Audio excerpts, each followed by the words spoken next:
반갑습니다. 인천시 소통협력관 신공훈입니다.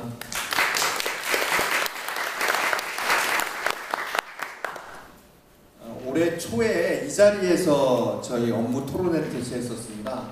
업무 토론회부터 올해부터는 시민들과 함께 보고하고 의견을 듣는 것으로부터 시작하자는 변화를 가져왔었는데요. 실제 자세히 말씀드리면 2030 미래 계획이라는 것을 준비하는 논의 테이블에서 지난 7월쯤 1년 민선 7기 평가를 하면서 우리가 올해 업무 보고 내년 예산 관련 이렇게만 쳇바퀴 돌아가듯 하지 않고 10년쯤 인천을 크게 그려보고 상상하고 그럼 각 분야 업무별로는 10년 후에 인천에 우리 부서는 무엇을 더 준비해 가야 할까 정도를 고민해보자, 이런 취지로 시작을 했습니다. 그래서 정책기획관실이 이 일을 지금까지 해왔던 일들을 살림이라 표현해서 어떻게 살림을 이끌어왔는지를 정리하고 우리는 미래 정책은 어떻게 할 것인지를 이어가자 하는 정책 플랜이 잡혔습니다. 근데 그게 7월에 있었던 수돗물 사태 등으로 해서 좀 연기가 되었고요. 그러고 나서 지금 이 시점에 보고가 할 때는 각 부서별 이렇게 직접 시민들에게 보고 드리는 형식이 되었습니다. 양해 아닌 양해 말씀을 드리는 건데요. 저희 부서가 예를 들어 교통국, 환경국 이런 식으로 자기과 업무가 명확하게 부서명에 표시되는 곳이 아닙니다. 소통협력관이라는 부서 내에 4개 담당관이 존재하는데요. 소통협력은 저희 말고도 모든 부서가 하는 일입니다. 소통협력 부서의 이름으로 저희가 국으로 묶여 있다라고 하면 저희가 생각한 10년 후에는 소통협력 부서는 없어지는 게 정답이 아닐까 생각하고 있습니다. 이 이야기를 꺼냈다가 정책기획관실에서 굉장히 놀라운 표정을 들었었는데 저희는 솔직히 그렇게 생각합니다. 소통협력관이라는 제 직제는 10년 후쯤에는 없어져야 하고 필요 없는 게 되고 각 부서 영역에서 소통을 직접 수행하거나 시민 참여 활동들을 각각 다 자기 업무에서 녹여내는 사업들이 맞지 않는가 생각을 합니다. 그럼에도 불구하고 현재는 같이 일하고 있는 4개 부서의 일을 묶어서 보고를 드리겠습니다. 메가트렌드 소통, 이 부분은 전체적으로 모든 미래이음 정책에서 표현되고 있는 것들입니다. 행정 패러다임 변화라든가 주민주권 개념으로의 변화, 시민들의 행동 욕구 확대 등은 다들 이해하시리라 생각을 하고요. 첨단기술 발달과 융합이라고 표현되는 부분은 저희도 관련이 되어 있습니다만 오늘 저희와 함께 발표하게 되는 정보화 담당관실과 데이터 혁신 담당관실에서 이 부분을 따로 띄어서 발표하게 될 것입니다. 현재 우리의 여건과 실태에 대한 표현입니다. 인천형 소통 협치 혁신 거버넌스 구축이라는 말로 현재 일을 진행하고 있고요. 아직까지 소통 정책이 많은 변화를 가져왔습니다만 관주도형입니다. 이건 부인하기 좀 어렵고요. 근데 시민의 욕구와 이해는 점점 커지고 저희는 그걸 어떻게 프로세스와 시스템, 제도로 정비할 건가의 단계에 와 있다고 보시면 될 것 같습니다. 마을 협치, 지역 공동체 증가 추세는 이후에 자세히 나오겠습니다만 저희 4개 부서 중에 결론으로 나가야 할 일이 지역 공동체 협치의 일입니다. 그 부분은 이후 페이지에서 자세히 설명드리겠습니다. 홍보 콘텐츠는 저희 독립관으로 부서로 있다가 이번에 직제 개편 때 저희 쪽으로 합류하게 된 소통기획 담당관실 업무입니다. 이후에 다시 설명드리겠습니다. 종합 정리판입니다. 요 각각의 이야기들을 하나씩 설명해 드릴 겁니다. 여기서 저희 담당관들 요 일을 담당했던 주무팀들 함께 상의했던 마지막 결론이 미래 비전이었습니다. 저희는 인천형이라는 표현을 참 좋아합니다. 왜냐하면 저희보다 관련된 업무를 한 걸음이라도 먼저 나갔던 곳들을 그대로 따라하진 않는다라는 저희 욕심이 있고요. 인천은 과연 어떻게 풀어갈 것인가에 대한 고민을 늘 하고 있습니다. 그래서 저희도 소통과 혁신이라는 주제에 대한 인천형 과제를 제시해서 결국 인천 시민의 주권 시대를 구현하는 게 저희의 미래 비전이자 정책 과제라고 생각합니다. 추진 전략과 추진 과제가 이제부터 앞에 나와 있던 것들을 쭉 설명해 드릴 건데요. 그 전에 저희가 지금 부서별로 있는 일들에 대해서 개략적인 설명을 좀 해드리고 시작하겠습니다. 30일간의 단식 농성이 있었던 동구 수소전지 발전소에 투쟁이 끝났나 싶었는데 다시 재점화되고 있습니다. 원활한 합의가 되기 어려웠던 사안이고 공론화까지 추진해달라는 주민 청원도 있었지만 결국 단식 농성 30일 직후에 저와 동구청장과 주민대책위원 간의 합의로 일단 다시 종료되었고, 현재 안전성 검사를 두고 다툼이 좀 있고 오늘 기자회견을 시청 앞에서 했었습니다. 조만간 이 문제가 다시 커질 것 같아서 이야기를 꺼냅니다. 지금까지 1440건의 시민소통실 접수 민원이 있었습니다. 1년간입니다. 시민소통실은 시장을 찾는 민원입니다. 시장을 만나야겠다, 시장 바꿔줘라, 시장에게 제출된 민원만을 표현합니다. 뭐 미추홀센터, 콜센터, 다른 곳에 접수된 민원이 아닙니다. 저희 시민소통 담당관실, 시민소통실이라는 1층의 별도 공간의 전화와 문서와 방문객 민원만을 말합니다. 876건은 온라인 청원 접수입니다. 작년 말에 시작을 해서 구축한 이후에 3,000명이 넘는 청원에는 답변이 18건이 있었습니다. 한 건은 공론화 조사로 들어와 있던 거라 서면 답변을 했습니다만 결국 876건이 있었고 약 3,000명 이상의 청원을 했던 분의 숫자를 가면 6만 명이 넘는 분들이 민원 제기를 했고 공감하셨고 답변을 요구하셨다고 보시면 됩니다. 끊임없었습니다. 그 중에서 저희가 최근역에 있었던 가장 큰 성과 내지 모범이라고 볼 수 있는 것은 배다리 지하도로의 민간 합의였습니다. 작년까지 계획이 수립된 지 20년, 공사가 착공된 지 14년, 공사가 중단된 지 8년 만에 지하도 도로의 민간 합의가 시작되어서 다시 도로 건설에 대한 논의가 시작되었습니다. 이 과정이 도로과 종합건설본부의 일이었다가 저희 부서에 들어와 있던 건 작년에 민간협의회 갈등 중재 조정 때문에 있었습니다. 그 과정에서 저희도 5회까지 회의를 했는데 답을 못 찾았습니다. 근데 그때 저희 아이디어의 핵심은 도로과의 도로정책, 건설을 직접 시행하는 종합건설본부의 문제가 아니라 동구, 배다리, 인근 주민들이 이 도로를 이해하고 내 삶에 어떤 변화가 있을까를 고민할 수 있는 모든 사업을 꺼내오자. 그래서 부서 TF를 만들었고 그쪽에 관련된 사업이 있는 모든 부서를 올 초부터 모았습니다. 그렇게 한 3개월 남짓 있는 사업 없는 사업을 다 모아서 제안을 했고요. 그 과정에서 물론 시민정책 담당관 오늘 좀 개인적인 일정으로 참석하지 못했는데 시민정책 담당관이 직접 이 사안을 갖고 주민 설명을 위해서 저희 혁신 담당관실이 주장하고 있는 적극 행정 차원에 직접 주민들이 2주 이상 기거를 하면서 설득을 했던 과정이 있었습니다. 그래서 저희가 볼 때 혁신적 부서를 허물었던 협업과제, TF, 적극행정 모든 게 녹아있는 일이라고 생각합니다. 그래서 혁신 담당관이 존재합니다. 마크 파커라고 하는 나이키의 제2의 도약 신화를 만든 사람인데요. 디자이너 출신으로 2005년에 나이키를 맡았을 때 우리나라 또 10조 정도의 매출 총액이었는데 현재 44조 원을 넘어간다 이렇게 하고 있는 전 세계적인 혁신 사업에 대단히 높게 평가받고 있는 분입니다. 이분이 했던 게 부서 협업, 기존의 틀을 깨는 혁신이랍니다.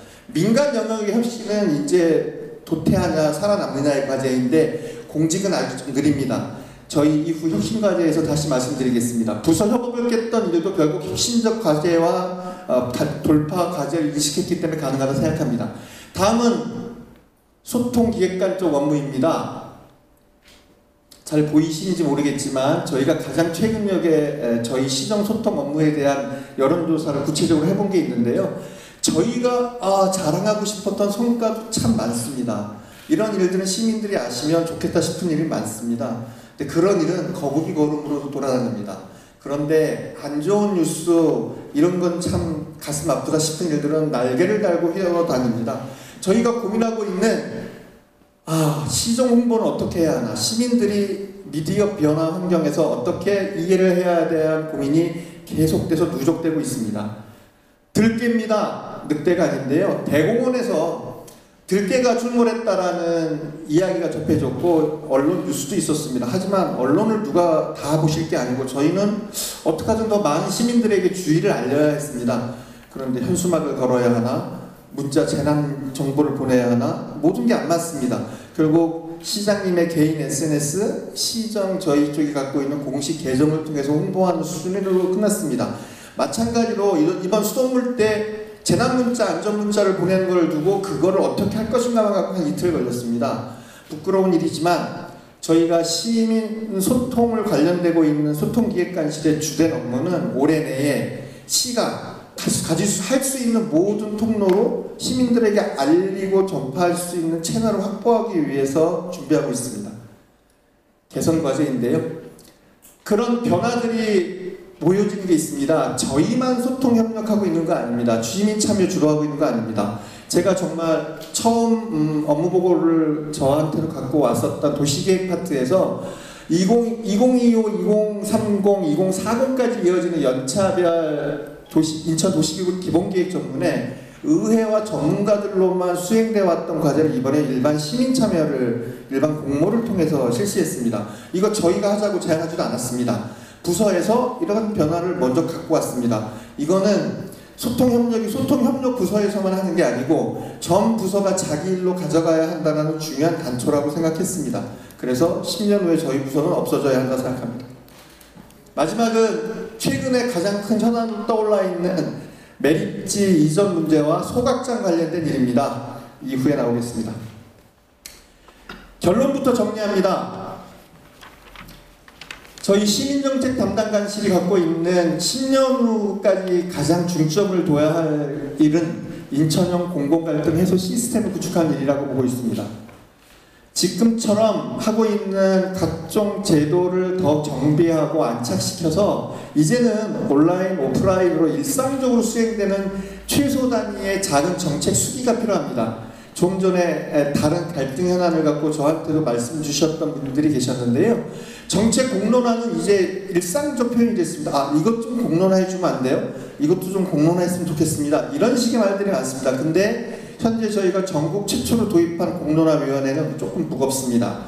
전국 최초로 구성을 해서 올 가을에 최초로 실시할 예정으로 있는 공론화위원회는 꽤 큰 의제와 그 의제를 준비하고 풀어가는 데까지의 여러 절차와 이행이 필요로 합니다. 상상하시고 뉴스에서 보셨을 듯한 원전에 대한 것이나 대학 입학 제도에 된 것이나 이런 식의 것들이 있습니다. 지금 저희가 그거보다 좀 날렵하고 간단하게라도 시민들의 의견을 묻고 의견을 수기할 수 있는 정책 수기 소규모 정책 공론화장을 만들려고 합니다. 당장 올해 저희 웹페이지 개편에도 부분적으로 시민 제안 청원 의견 수기 과정을 도입하는 창구가 마련됩니다. 공공갈등 조정위원회 배심원제 도입을 준비하겠습니다.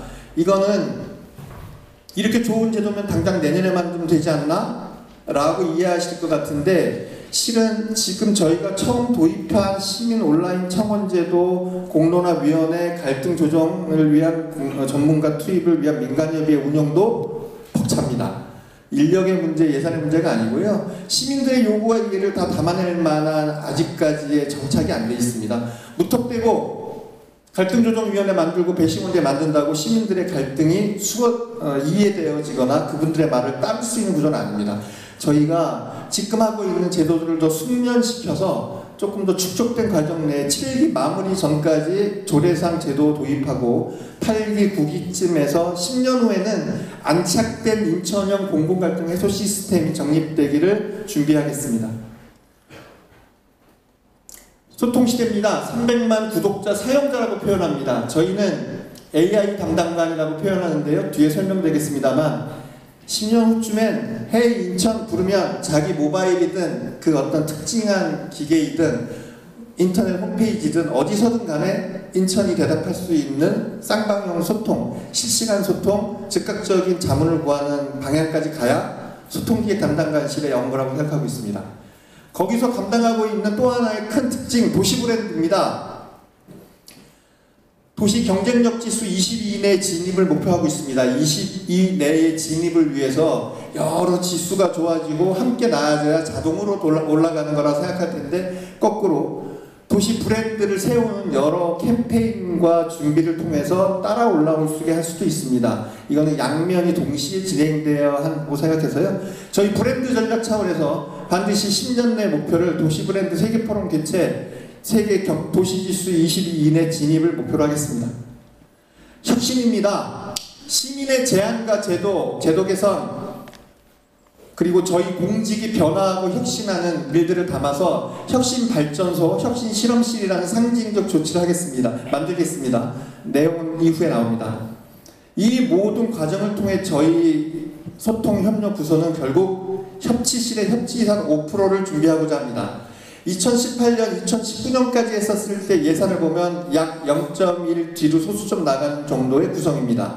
주로 주민참여 예산, 국민운동 지원 예산, 비영리 민간단체 지원금, 마을 만들기 사업, 주민자치위원회 지원 사업 등으로만 구성되어 있는 것을 표현했습니다.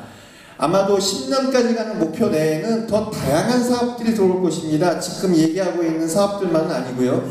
당장 올해만 해도 주민참여 예산 사업 중에 동계획형 사업은 저희도 들어왔습니다. 많은 예산이 늘어났는데 총 예산이 늘어나 보니까 역시 0.1% 수준입니다. 언론에서 이 문제를 제일 관심 많이 갖고 계시던데요. 협치예산 5%, 주민참여예산 몇 프로 이런 식의 표현들이 저희가 목표 설정할 때 참 좋아서 올렸는데 구체적으로 어떤 것이 들어가냐 이거는 10년간 녹여나가야 할 일입니다. 저희 그 외의 협치 시장은 뒤쪽에 설명드리겠습니다. 공공갈등 해소 시스템 구축입니다. 말씀드렸던 것처럼 저희가 해왔던 일들입니다. 그럼에도 불구하고 아까 말씀드렸던 것처럼 민원은 줄지 않고 있고 더 고도화, 집단화, 융복합처럼 복합화돼 가고 있습니다. 온라인 시민청원을 통해 시민들이 직접 참여하고 의견들을 모아보고자 했습니다. 876건이 있었고 말씀드렸던 것처럼 18건의 답변이 있었습니다.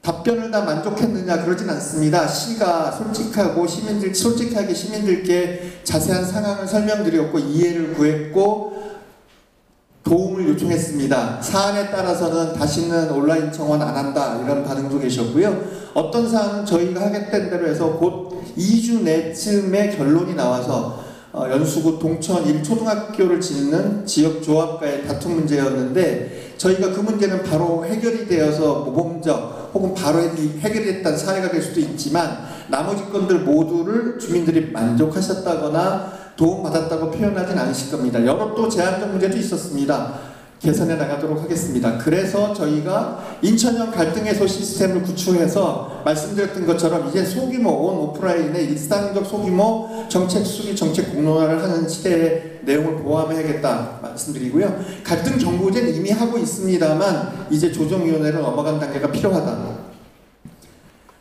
설명드리면 온라인 시민청원, 국민신문과 의회, 언론 매체, 행정 확인 등 채널로 여러 갈등 요인들이 발생합니다. 발생된 갈등들은 지금 현재 갈등 경보제를 운영하고 있습니다만 조금 더 체계적으로 결제를 통한 과정에서 저희한테 바로 제보될 수 있도록 할 예정입니다. 조례 개정사항, 일정 규모 이상의 예산 투입 사업, 환경영향평가 대상 사업 등 바로 갈등이 유발될 수 있는 사업들은 바로 저희에게도 체크가 되고 그래서 갈등이 터지기 전부터 저희가 어떻게 시민들과 만나서 확인하겠는가를 시스템적으로 확보하고자 합니다.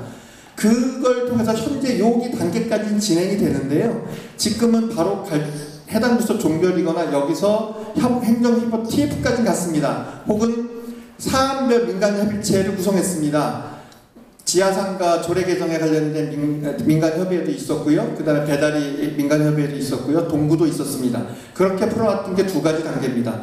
이제는 갈등조정위원회라는 걸 두고 시민들이도 신뢰할 수 있는 직접 단계의 조정위원회 1차 로드를 만들 계획입니다. 그래서 시민 배심한단 정도로 운영하는 게 어떨까? 현재 있는 인천공론화위원회는 조금 더 날렵한 것까지 다루게 하는 일로 혹은 안건 심의와 직접 수행하는 공론화위원회로 세부적으로 나누는 게 어떨까를 고민하고 있습니다. 이 문제는 아까 말씀드렸던 것처럼 내년에 바꿀 일이 아닙니다. 지금 하고 있는 일과 제도를 조금 더 축적한 이후에 저희 민선 7기 마무리 시점 때까지 조례 개정 사항으로 이 문제의 구도를 정착시키겠습니다. 아까 말씀드렸던 배다리를 뚫었던 저희 내부로부터의 가장 큰 일은 혁신이었다고 생각합니다. 부서 간 협업 단순히 정기적으로 모여 회의하는 게 아니라 내놔봐라. 저희가 배달해서 하는 거는 책 관련된 행사 하나입니다. 그것도 갖고 와 보십시오. 그거는 그쪽 주민들한테, 시민들한테 어떻게 이해될까요? 별별 부서들을 다 모아서 했었습니다. 지금 저희가 생각하고 있는 여러 가지 일들을 하고 있습니다. 시민 제안 아이디어 공모, 규제 개발, 상상 해운 동아리처럼 혁신 서포터즈로 만들 수 있는 내 부서 일이 아닌데 참여할 수 있는 일들을 결국 일하는 방식을 개선하기 위한 노력들입니다. 이 모든 것들을 더 정착시키고 더 일상화시킨 변화를 통해서 시민들은 혁신 발전소 10개소 운영이라는 10년 후 목표를 갖겠습니다. 이거는 지금의 아이디어 수준이긴 합니다만 대합실, 시민들이 공공시설 어딘가 편하게 있는 공간에서 혁신 아이디어 제안, 내가 필요한 것들을 즉각적으로 이야기하고 상담하고 풀 수 있고 제안되고 접수되고 직접 판단될 수 있는 것의 서비스 채널입니다. 아마도 협치 공동체실에서 준비하고 있는 협치 파크, MPO 시설, 그 다음에 소통 담당관실이 소통 기획 담당관실이 준비하고 있는 AI 담당관 같은 거 융합되어서 함께 운영될 수 있다고 판단하고 있습니다. 그 다음에 저희는 100개의 혁신 실험실을 만들겠습니다. 지금 하고 있는 해움, 여러 가지 다양하게 진행되고 있었던 일들을 다시 풀어서 100개 이상의 혁신적 실험을 주도해 나가겠습니다. 우리 혁신 담당관이 나이키 못 따라갈 일이 없다라는 자세로 준비해 가겠습니다. 소통입니다. 아까 말씀드렸던 것처럼 저희 참 다양한 많은 일을 하고 있다고 생각합니다. 뉴미디어에 관련된 디지털 소통, 저희들 인쇄 매체를 통한 제일 자랑스럽게 전국에서 제일 모범적이라고 생각하고 있는 굿모닝 인천 309호까지 나가 있는 일들을 하고 있는 홍보 컨텐츠, 요번에 인터내셔널 도시 브랜드 부분에 세계적 권위적 상을 수상했던 도시 브랜드 팀 광고, 그 다음에 야리 광고판 및 전체적인 소통 기획을 담당하고 있는 소통 기획 파트 모두가 열심히 일을 하고 있는데 조사를 해보면 역시나 대화와 소통이 중요하다. 하지만 시정 운영 관심 없다. 시정 홍보 부족하다. 정책 수정과는 시민을 반영하지 않는다는 의견들이 나옵니다. 더 다양한 다른 일들로 준비해 가야겠다는 저희 과제의식을 갖습니다. 예시입니다. 현재 집에서도 볼 수 있는 헤이 인천 보면 내 시민님 따를 수 있는 담당관 하나 만드는 게 목표입니다. 그리고 지역 중심 소통, 마을 소통과 지역 포털, 이런 식의 변화된 IT 환경, AI 변화 환경에 맞는 300만 시민 모두가 직접 미디어의 주체가 되고 시정과 연결될 수 있는 채널을 구축하는 데 중심을 갖겠습니다. 그리고 또 한 축을 차지하는 게 아까 말씀드렸던 도시브랜드 세계 포럼에 관련된 일들입니다.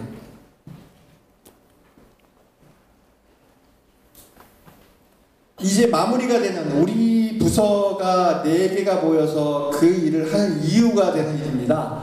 공동체 협치. 5기 민선정부 정도 때쯤부터 거버넌스라는 표현이 쓰여지기 시작했습니다. 그 전까지도 물론 법령에 의한 위원회가 있었습니다만 그때까지 모든 사업은 사실상 공공주도였고 시민들을 모시는 정도의 일들, 설명을 안 해도 되는 걸 하기 시작한 정도입니다.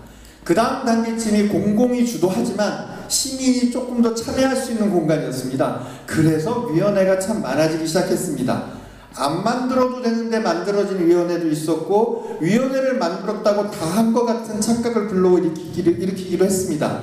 지금쯤이 민간 파트너십을 만드는 정도입니다. 저희가 민간협치 담당관실이 만들어져 있었고요. 지역 공동체과가 있었다가 이번에 통폐합하면서 공동체 협치 담당관실이 만들어서 주도하고 있는 일들, 올 10월에 만들어지는 민간협치 원년 선포 및 협치 한마당, 민간동행위원회, 이 모든 것들이 기존과 다르게 함께 새로운 파트너십으로 동등하게 시작하자는, 의사결정 권한을 굉장히 많은 단계로부터 함께 하기 시작하는 제도를 만들기 위한 노력입니다. 그 다음 단계는 함께 풀어가야 할 과제입니다. 두 가지가 있습니다. 첫 번째는 협치시대, 다음은 마을시대입니다. 협치 예산 5%, 아까 말씀드렸던 것처럼 5%까지 올리도록 하겠습니다. 지금까지 있는 사업들은 주민참여예산, 주민자치위원회, 주민자치회 전환 관련된 직간접적 활동비 지원, 그리고 주민참여예산 중 동계획형으로 표현되는 마을자치, 마을 만들기 사업들, 그리고 민간 영역에 있는 비영리 민간단체 지원, 국민운동단체 지원, 이런 사업들이 주로 되어 있었습니다. 근데 더 많은 곳에서 협치와 관련된 예산으로 표현되어서 그전까지는 직접 공공이 공직이 직접 수행하는 예산 사업들이 시민들과 함께 다 논의해서 조금이라도 수정이 가해지고 그게 시민들의 의견이 덧해진 거라면 저희는 협치 예산으로 빌려지고 특별 관리해 나가는 틀을 만들고자 합니다. 그래서 지금까지 해왔던 전담 조직을 만들고 아까 말했던 중간 조직쯤 되는 217개가 현재 인천시에 있는 위원회들을 활성화하고 있는데요. 이 과정을 통해서 저희들이 시민 참여형 예산을 더 확대하고 재구조화하는 문제, 시민 공익활동 확대 및 활성화 지원 네트워크를 만드는 문제, 그리고 각종 위원회 시민 공모제를 통해서 일반 시민들, 특정하게 전문가라고 표현되지 않아도 시민들의 인력 풀을 구성하고 교육을 통해서 시정에 참여할 수 있는 틀을 만들어서 함께 들어올 수 있는 기구를 만들고자 합니다. 이 모든 게 협치 기반 사업입니다. 그래서 예산을 약 추상컨대 12조쯤으로 추이를 볼 때 일반 예산이 된다면 그중 5%인 6,434억 원은 시민과 함께 결정한 예산을 내도록 하겠습니다. 마을 시대입니다. 다시 도시는 마을을 주목하고 있습니다. 마을이 그 옛날에 생각했던 뜻이 아닙니다. 도시의 마을과 안 어울리는지 모르겠습니다만 저희가 생각하는 마을은 시민의 참여가 시정이 아니라 내가 직접 참여해서 내 주변부터 바꿀 수 있는 자치가 이루어지는 소규모 단위의 마을입니다. 지금까지 주민자치위원회가 주민자치회로 전환을 하고 있습니다. 22년까지 153개 읍면동 전체 확대를 목표로 준비 중에 있습니다. 이게 단순하게 10년 앞을 내다볼 때 주민자치회가 전환이 되었으니까 업무 끝, 이게 아닙니다. 주민자치회 전환까지는 물리적 동원을 하지 않고 저 연차별 진행될 수 있도록 저희가 계속해서 주민 교육하고 참여하고 설득하고 어떤 걸 더 도와드리고 지원할까를 만들어 가겠습니다. 그 다음부터는 또 한 몇 년간의 사업을 통해서 이제부터 주민자치회는 전환이 됐는데 주민자치위원회 위원 10분 계시다가 40명 교육받은 분이 들어오셨다고 어떤 변화가 있을 것인가, 이 내용을 새롭게 준비하는 노력을 함께 해야 됩니다. 제일 주체는 그분들이 우리 마을에 이런 것부터 해줘요. 이거 우리가 결정하게 해줘요. 이거를 시스템으로 받아들이게 하는 게 저희의 일이고요. 다른 도시의 사례, 저희가 더 생산해낼 수 있는 아이디어를 모아내서 이런 사업은 어떨까요를 제안해서 만들어 나가는 사업입니다. 그래서 10년까지 주민자치회가 안착하고 그 주민자치회가 직접적인 참여 예산을 더 많이 확보하고 동단위로 되어 있지만 우리 동과 옆동과 연결되어 있는 일이라 함께 만드는 사업층을 동계획형과 시계획형보다 높은 단계의 주민참여 예산을 만드는 사업, 이런 것들이 자치기반 조성하는 첫 번째 사업이 될 겁니다. 그 다음에 마을 공동체 사업입니다. 지금은 지원센터를 통해서 하고 있는데요. 저희만 하는 거는 아직까지 80여 개, 3억 원의 공모지원금밖에 없습니다. 하지만 현재 4개구 정도가 직접적으로 구단위에서 똑같은 마을 공동체 만들기 공모사업을 진행 중에 있습니다. 결국은 모아줘야 할 것 같고요. 결국 시는 직접 수행하는 거는 구군의 경계를 허물어 인천 전체의 권역을 갖고 모일 수 있는 직능이든 취미이든 재미이든 뭔가 나 남동구와 서구와 부평에 살지만 서로 엮을 수 있는 마을 만들기 사업 개념으로 확장을 고민하고 있고, 직접적인 내 동네에 필요한 일들은 결국 구단위에서 일이 벌어지는 게 10년 후쯤의 목표가 아닐까 생각하고 있습니다. 이 두 개를 통해서 복지에서 얘기하고 있는 생애 주기별 맞춤형 복지를 저희는 생애 주기별 맞춤형 협치 구축으로 목표를 삼겠습니다. 그래서 10년 후쯤에는 생애 주기별 영유아기, 학령기, 청장년기, 노년기에 맞는 내 지역의 협치 구조가 이어지고 시민들의 삶에 케어가 되는 일들을 협치에서부터 시작하도록 준비하겠습니다. 정리하겠습니다. 예정했던 시간보다 조금 지체된 것 같은데요. 죄송합니다. 저희는 아까 다이나믹한 인천, 상반된 매력을 갖고 있는 공존의 도시라 하는데 실제는 갈등이 너무 많습니다. 다른 도시에 비해서 너무 많은 갈등이 일어나고 있습니다. 저희는 반드시 저희가 생각하는 시민 참여형 여러 제도와 시스템으로 그 갈등들을 시민들이 직접 해결할 수 있도록 만들어 보겠습니다.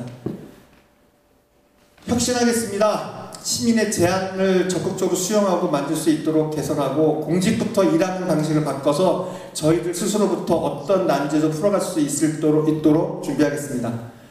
그 모든 것들을 풀어나가는 시정 홍보하고 시민 모두가 직접적으로 시정의 하나가 되는 300만 구독자 사용자 시대의 미디어 환경 시대를 열겠습니다. 그리고 협치 시대입니다. 예산 5%가 목표가 아니라 이 과정에서 모든 것이 녹아들어갈 수 있도록 중간 조직이라 표현할 수 있는 위원회, 그리고 시민 공모지를 통해서 그 위원회 활성화 사업, 그리고 그 위원풀을 통한 정책 자문단을 확장하는 중간 조직의 일들, 그리고 바로 시민 조직이라 할 수 있는 주민자치, 사회복지, 마을 공동체 마을 만들기 사업, 사회적 기업 사업, 마을 도시 재생 사업, 합협동조합 사업 등 시민들이 직접 이루어지고 있는 각 곳의 사업들을 융복합시키는 일들이 저희의 과제입니다. 그 모든 것들을 맞춰서 앞으로는 마을의 이해로 그 동네에서 내 삶에 필요한 협치가 구현되도록 만들겠습니다. 이상으로 발표는 마치고요. 이따가 혹시라도 말씀이 있으시면 더 의견 드리고 나누도록 하겠습니다. 감사합니다. 저는 정보화 분야 발표를 맡게 된 정보화 담당관 김경아입니다. 네, 지금 우리 사회는 그 인공지능, 사물, 인터넷, 블록체인, 빅데이터, 5G 등 그 신기술을 기반으로 하는 4차 산업혁명 시대로 혁신적인 변화가 일어나고 있습니다.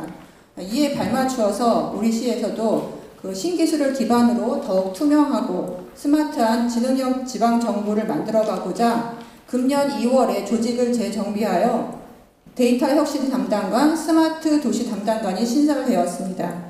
시민 중심의 소통하는 정부, 데이터 기반의 정보 혁신 창출, 스마트하고 살기 좋은 균형 발전 도시를 만들어 가겠습니다. 우리 시는 우선 데이터 기반 행정 혁신을 통해 일하는 방식과 시민 소통 방식을 혁신하고자 합니다. 민선 7기에서 데이터 기반 행정을 인천시 행정 혁신의 기본 원리로 천명하고 많은 노력과 투자를 하고 있습니다. 우선 금년에는 업무 정책 포털 전면 개편을 통해서 의사결정 과정의 체계적 이력 관리와 목표 중심의 정책 추진을 정착시켜 나가고